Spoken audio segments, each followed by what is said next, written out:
Welcome to The Debate. Glad to be here. Today, we're diving straight into something pretty contentious.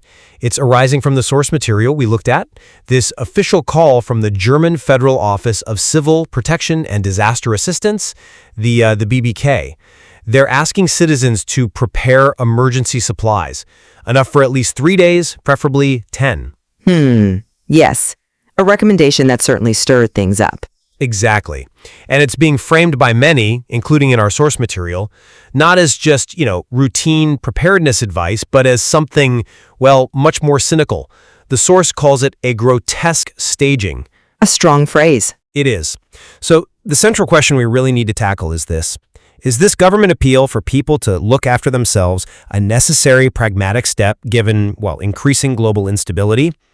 Or is it fundamentally, as the critics argue, a kind of political declaration of bankruptcy, a cynical admission that the state is failing in its core responsibilities? And for anyone wanting to dig deeper, the link to that original article is available in the video description. Okay. Now, I'll be arguing that this demand for self-reliance is fundamentally that declaration of political bankruptcy.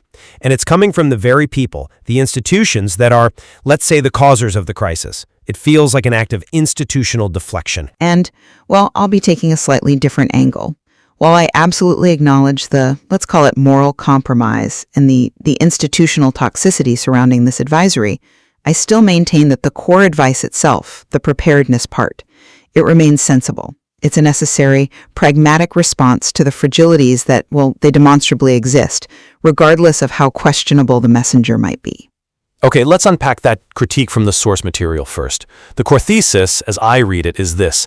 We have a political establishment that actively starts or backs conflicts, imposes sanctions, contributes to social fragmentation, and frankly, allows for significant economic turbulence. And this same structure, this establishment, is now telling ordinary people to stock up on water and canned goods. Right. I mean, the dynamic here, it's like someone setting the fire and then turning around trying to sell you the fire extinguisher. It's not just ironic, it feels like a profound moral failing. The state's original core responsibility, Daseinsvorsorge, as they say it, its fundamental duty is securing basic provisions. Water, energy, health, public safety. So when the state officially delegates this basic self-sufficiency, even for just 10 days, it's essentially confirming its own failing in these fundamental duties. It looks like institutional self-staging, an attempt to look like saviors with advice while they're actually failing on the prevention side. That perspective, it tries to excuse the political class, doesn't it? It misses the moral core here. When the government itself is co-responsible for the fragility, the message just instantly loses its credibility. Okay, but I think we need to try and separate the compromised authority, the institution, from the actual message they're delivering. I do recognize the deep irony, absolutely. The mechanisms of political involvement, especially these, ideologically driven decisions that lead to economic strain, broken supply chains, that's all pretty well documented. Yet the recommendation itself, even if it's coming from sources that arguably created or worsened the strain, it still seems vernünftig, sensible, given the undeniably fragile geopolitical and economic realities we're actually facing right now. My point is, look, regardless of who precisely caused the latest market swing or the energy crisis, a government that considers itself responsible still has to inform its citizens about how to survive potential short-term disruptions. 3 to 10 days. That's pretty much the internationally recognized standard threshold for handling immediate infrastructure failures before wider federal aid can realistically be deployed. The device itself is practical. It allows people to, build upon it step by step.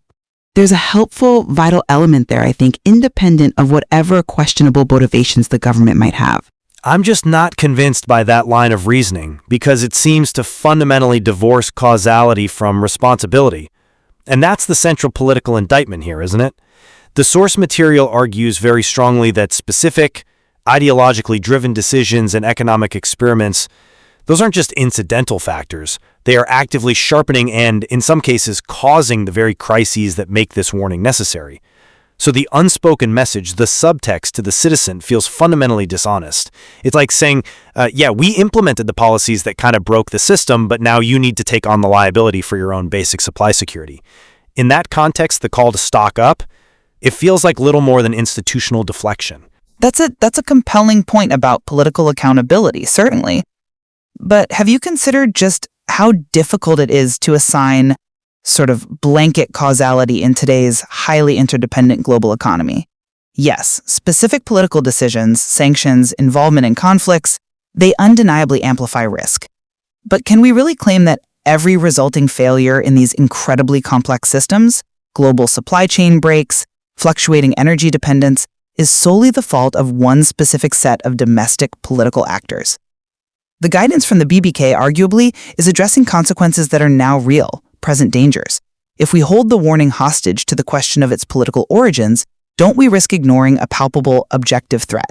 Okay, let's pivot, but let's move from pure causality to the resulting crisis of credibility. Because the political consequence here is, well, it's devastating. If the very governmental apparatus that's seen as responsible for geopolitical Zündstofflagen, these flashpoints, if that's the body asking citizens to prepare, it forces the public to ask, is this satire or is it just pure cynicism? The source makes it pretty clear the citizen who's now stocking up isn't acting out of trust in the government. They're acting out of profound distrust. It's a kind of quiet but powerful indictment where the citizen is effectively saying, okay, I'll take care of myself because I know you guys aren't equipped or maybe even willing to do it. This collective privatization of responsibility, that's a direct measure of lost political trust. I understand that sense of deep political disappointment, I really do. But let's also look at the shift in social perception this advisory has actually forced. For years, maybe decades, the whole practice of preparedness, of preppin', it was widely stigmatized, wasn't it? It was often linked to, fringe groups, the Reichsbürger types, or dismissed with these extremist cliches. Now, the fact that the state itself, through an official body like the BBK, is officially endorsing preparation, even framing it almost as an obligation, doesn't that demonstrate just how undeniably severe the objective systemic risks have become? The crisis is now so acute, it seems, that it's forced a kind of pragmatic societal change, overriding years of political posturing and, frankly, stigma against this kind of planning. But that shift, doesn't it just underscore the cynicism? It shows how the establishment manages its own political liability. When the government, which, as we've discussed, is co-responsible for this pervasive fragility, demands security from the citizens, it twists the action into cynicism, not responsible management. And let's be honest, this move is advantageous for the state, too. By officially telling citizens to prepare, the government effectively shifts the burden, the initial burden of short-term failure mitigation, onto the individual. That's a crucial element of risk management for them, reducing the state's own liability in the immediate, chaotic aftermath of some systemic shock. Well, I think we can perhaps apply a degree of intellectual charity, maybe, to the actual warning itself, even if we deeply distrust the political leadership behind it. The experts within the BBK, the ones calculating risk models, the logisticians, the engineers, disaster managers, they are presumably operating based on established criteria about infrastructure vulnerability. So, to ignore the concrete, potentially life-saving advice, the actual stockpiling for 3 or 10 days, simply because of deep cynicism towards the political decision-makers, doesn't that mean forfeiting a practical advantage against real physical disruptions? We're talking about the basic mechanics of survival here. If the water pump fails, if the power grid goes down for 3 days, the technical consequences are immediate, aren't they? Regardless of political ideology. You seem to be trying to sanitize the message by pointing to the technical expertise of the messengers. But those technical experts, they operate within the framework, the priorities set by the political actors. If the state had actually prioritized robust infrastructure, resilient systems, true security measures, the real meaning of Daseinsvorsorge, then this warning itself wouldn't carry the same damning moral weight. The state's fundamental responsibility isn't just to warn people about a potential collapse. It's to prevent the collapse from reaching the point where individual reserves are the only buffer left. Delegating that buffer role to the individual, that is the political failure. Okay, let's talk about intent then. You see this primarily as a liability shift.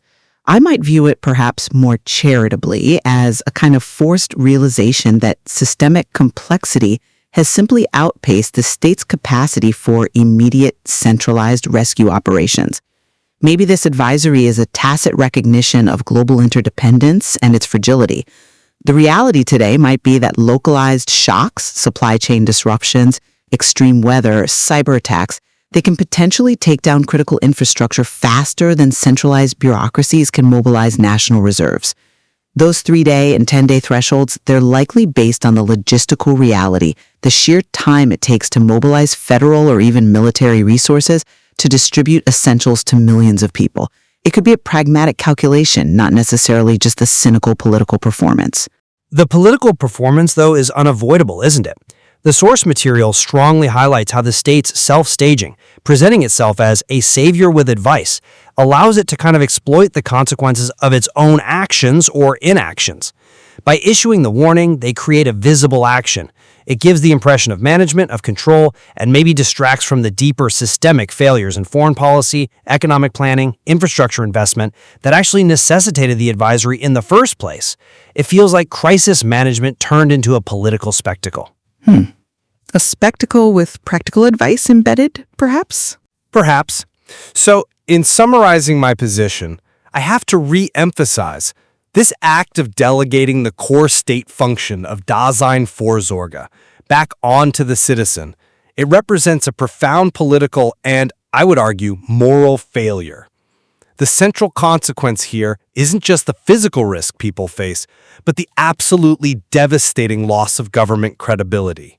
It leaves the public basically managing the fallout from high-level decisions they neither made nor consented to. And I would conclude that, yes, while the political failure that necessitated this warning seems crystal clear, and the source of the advice is deeply troubling because of these moral compromises we've discussed, the advice itself, the practical steps, arguably remain rational in the face of what is undeniable global volatility. Citizens are left in a really difficult, almost impossible position. They have to weigh the cynical origins of the message against the sheer practical necessity of preparation to protect themselves and their families from risks that are now demonstrably very real. So we're left navigating this profound complexity, where self-reliance becomes necessary precisely because the institutions whose very task was to ensure stability have failed to uphold that task. Indeed. It seems the only prudent course is perhaps to rush out and stock up immediately on those 10 days of provisions, while reflecting deeply on the nature of state failure. Precisely. Well, until next time. Bis zum nächsten Mal.